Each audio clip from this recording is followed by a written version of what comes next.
Hey guys, and welcome to a brand new video here on the View from the Crowd YouTube channel, and today we'll be looking at and previewing the 2020 Bahrain Grand Prix. Now, both championships are over. Mercedes have won the Constructors and Lewis Hamilton have now won the Drivers' Championship. So now we are at the start of a triple header that will finish out the season, starting with the normal Bahrain circuit, then going on to the oval circuit in Bahrain next week, and then the week after we'll be finishing everything off as usual in Abu Dhabi. But as always, we start with the first race, which is the Bahrain Grand Prix, usually at the start of the calendar, usually the second or third race. However, this year is the third to last race, and this is a track that we knew that was going to be on the calendar pretty much from the start. Bahrain, even like when this the pandemic was really sort of like coming into sort of fruition in March, and when the Australian Grand Prix was cancelled, we were still under the preconception that we would be going to Bahrain, as they'd already said that no fans would be going, and they were still willing to hold the event in March. I think it's pretty good that we didn't end up going, but instead cancelled the entire season and then started over when we did in Austria. But anyway, enough about that, and we will start, of course, with Mercedes, the current constructors and drivers champions. And it wasn't the smoothest weekend in Turkey, but we know that Mercedes are going to bounce back, and they're going to bounce back hard. It's a track that suits their car well. It's one that they've done, incredibly well in the past. Of course, last year Ferrari did seem to have that edge, but of course Lewis Hamilton still won it because Charles Leclerc's engine decided to give out on him. So it's looking like Mercedes are going to be the ones to beat in this race, as always, as it has been this entire season. No one can really get near them, and they're doing such a tremendous job that it's hardly surprising that no one will be really close to them. But it's I think it's going to be go back to normality restored this weekend, especially in the Mercedes camp.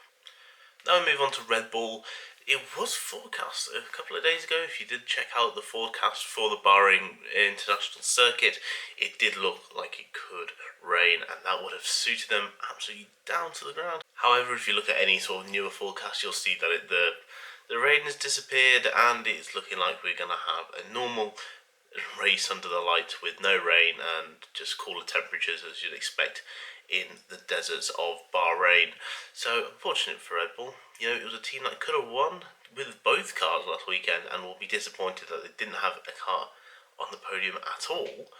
But it's just the way things go sometimes, and Red Bull will definitely not be sitting around licking their wounds. They'll be wanting to get back going. Max has always done very well in Bahrain. He's usually had like issues that have cost him sort of places and caused him not to finish the race for various reasons. But hopefully Max will be able to actually get to the end of this race and maybe put a challenge to Mercedes. As for Alex Albon, he's got 3 races now to prove that he's the right driver for that seat, because at the moment it's not looking good for him, and it'll be a shame to see how it's go, but the performances haven't been there, and he does need to sort of step it up just a little bit. Now on to Racing Point, who had a very successful weekend, of course, qualifying on pole with Lance Stroll, and then eventually in the race, Sergio Perez came across the line second. But these next 3 races are going to be huge for Racing Point, especially in this constructors' battle with the likes of McLaren, Renault, and Ferrari. Now, Ferrari brought in a big haul of points in Turkey, and it's pulled them right into this battle now, where it could possibly see them nab third. So it's important that Racing Point, McLaren, Renault, Ferrari all get strong finishes. They need to finish these last 3 races on a big high. Racing Point had a good weekend. I think Lance Stroll will, of course, be a bit annoyed with the way the strategy in the race went in the end, because he was leading for so long, and then essentially they flushed his hopes down the toilet, and then Sergio Perez managed to do what he does best: look after his tyres, do the best he can, and he was rewarded with an excellent second place finish. You can't take that away from him. It was an absolutely stellar performance from Sergio Perez. Perez has also not only is this sort of a big last three races for Racing Point, but Perez is also going to have to make sure that he's, a podium's good, but he's got to finish these last three races very strongly if he's to probably get the only seat available to him right now is Red Bull. So he needs to make sure to impress them. He needs to try and get that seat. He has said that he'll probably take a sabbatical if he's not able to, get that seat, which is completely fair enough. And he'll probably come back in 2022 if there's a seat for him. And I think there should definitely be a seat for him. He's such a talented driver, and I think, if he doesn't get the Red Bull seat, I will be slightly disappointed. I will be honest. He's such a great driver. He really deserved that shot at Aston Martin next year, but it's just not to be. Now, McLaren did a decent job of damage limitation in the last race. It was looking really dire for them. They were qualified well at the points, but both the drivers got into the points, scored a decent amount of points. Lando Norris crossed the line 8th with the fastest lap, and Carlos Sainz was able to finish the race in 5th, which is a brilliant result for him, given he started absolutely well out of the points. I think out of all these midfield teams, I think it's McLaren that are struggling the most at the moment. They just don't seem to be getting the aero balance quite right on that car, and it's just costing them. We were seeing McLaren really, do really well at the start of the season. Looked like they were going to run away with third, potentially, maybe only with Racing Point, but they've been sort of just been dragged back. Lando, I think he's been sort of, I wouldn't say subpar, but he's not been brilliant. He needs to definitely step it up, especially against Carlos, who does seem to be sort of completely out-driving him at the moment. Carlos is doing an amazing job, but I think the car is just not underneath him at the moment, really, to be challenging for those, fourth, third places. If McLaren really want to, challenge in these last three races, I think they're going to need a podium. And as for Renault, they seem to have peaked and now completely started to drop off. Ricciardo got 2 podiums, but they've looked nowhere near the podium, really since. Turkey was a very disappointing race for them. They looked very slow, they looked very off the pace.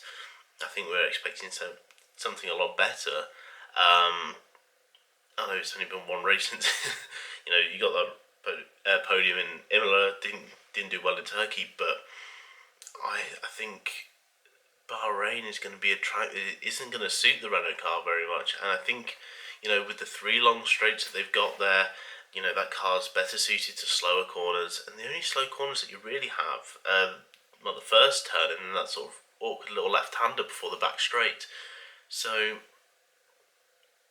Renault, they could pull something out. They got a double DNF last year, so surely it can't be any worse than that. But I think Renault could possibly be, there's a chance that Renault, could fall victim to Ferrari, because we'll just move straight on to Ferrari, because they are doing very, very well.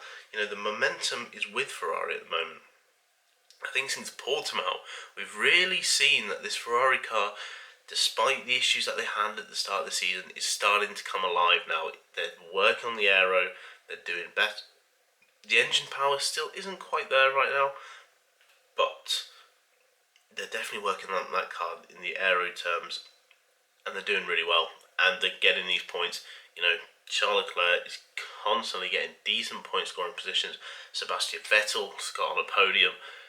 There's so much momentum with that team. They're right on the back of Renault now, and maybe they can nab 4th, maybe they can nab, 3rd.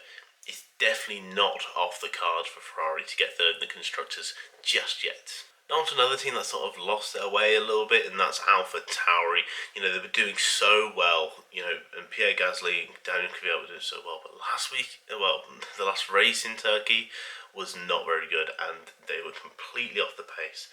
It's a real shame, because, in Imola, they were looking good.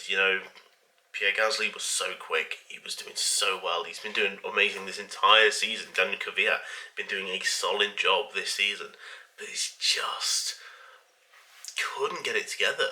They just couldn't get it together at all in Turkey. That car really does not respond to the wet weather very well, and it's a shame. But now that they're back on the dry track, they'll be wanting to bounce back, and they'll be wanting to do well. It's just whether or not Pierre Gasly and Daniel Kvyat can deliver, especially as I've already mentioned, all the teams above them are going to be really, really pushing. It's the last 3 weeks of the season, and they're going to have to go for it. Now onto the Ferrari customer calamity teams. I think this is going to be pretty poor weekend for both of the teams. I think if it had rained, Alfa Romeo would have been licking their lips somewhat. You know, they did an absolute brilliant job to get both Kimi and Antonio into the top 10 in Turkey. But it's just in the dry. I think they're going to struggle, and I think they're not going to do particularly brilliant. So it's going to be a rough weekend for them. You know, there's not much expectation on them. They've got, I think, the points they need to secure 8th place. It's not the end of the world for them, but it's just I think they would have wanted to go out on a bit more of a high than they are going to go out on. And then for Haas are just I say this now, I keep saying this. They're an absolute mess at the moment. Haas, and the sooner the season ends, they'll be, to quote, there's 3 weeks left of the season, and to quote Valtteri Bottas, I bet they'll wish that it was less. They need the season to be over so bad. They need it to be done, dusted, swept under the carpet, burnt, then just launch into space, because it has been so bad for them this year. You know, we didn't think it could get any worse after last year, and honestly, it's been an absolute, car crash. And honestly, I'm looking on when February rocks around, or March, or whenever they're probably going to release Drive to Survive. You can bet your bottom dollar that I'll be tuning in just to see Gunter just lose his mind over what an awful season Haas have had this year. Now finally on to Williams. It wasn't the race that they would have wanted in Turkey. You know, they probably want to bounce back after sort of the disappointment in Imola, but it just wasn't to be. And yeah, a pretty lacklustre race from Williams. They didn't really have much pace. The weather didn't help them at all, and it was just the way it was always going to go for Williams. Bahrain could prove an issue. It's a lot of long straights, a lot of sort of aero dependency on this track, and George might be able to pull something great off on Saturday, but when it comes to the race pace, I think they're going to suffer, and I think they're going to be probably behind the Alfa Romeos and the Haases. It's going to be a difficult race for them. You never know. We could have a million we can't have a million retirements, but you can have a load of retirements, and George, probably actually Nicholas will grab a 10th place spot, but it's not looking. I don't think it's going to be. It's not going to be a particularly great weekend for Williams, and there'll also be another team that'll be just hoping that this season draws to a close very, very quickly for them. So that's it. That's all 10 teams. It's going to be. Bahrain is a track that does pull out a few good races, and you can have a lot of battling. You know, with the amount of straights that are around Bahrain, it does allow you to overtake, and it does allow you to battle with other cars. But I guess we'll have to see what type of racing we get. This season it hasn't been brilliant, and it took a race like Turkey just to miss how much. Just to show us how much we miss good wheel-to-wheel racing, good action. Hopefully something good though this weekend. It's the first night race of the season. It's something different. It's something at the back end of the race. Back end of the season. It's just something new. Even though it is a familiar track, and we've been racing around Bahrain for absolute ages now. About the same time I've been watching the same amount of time I've been watching Formula 1. Bahrain's been on the calendar, so it's a track that we're all very much used to. But of course, it is a double header in Bahrain. We've got the normal track this weekend, and then we've got the Sakir track next weekend, so that'll be one to watch out for.